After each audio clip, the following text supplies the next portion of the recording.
I just don't wanna not... I just don't wanna get attached, Mom.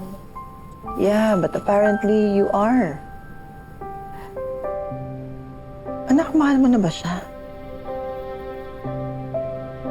Anak, hindi ko alam kung matutuwa ba ako o malulungkot ako sa mga nangyayari sa'yo.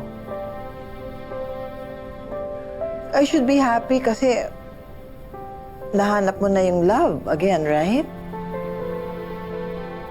Yeah. But as much as it makes you so happy, it also makes you so sad.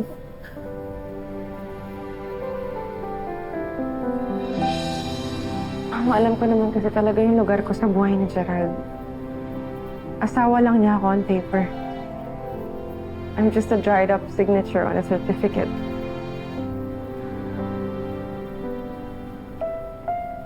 Kaya as much as possible, Mom, ayoko sana i-nurture yung pag-ibig na nararamdaman ko para kay Gerald. Kasi it'll be the end of me again. Pag nag-divorce na kami. Kaya Mom, sana pagdasal mo na mawala na to. I just want this to pass. Gusto mo na that this too shall pass. Anak, ipagdadasal ko na ibigay sa inyo ng Diyos ang kapalaran na gusto niyang mangyari sa inyong dalawa ni Gerald. That things will just fall in place as He deemed fit.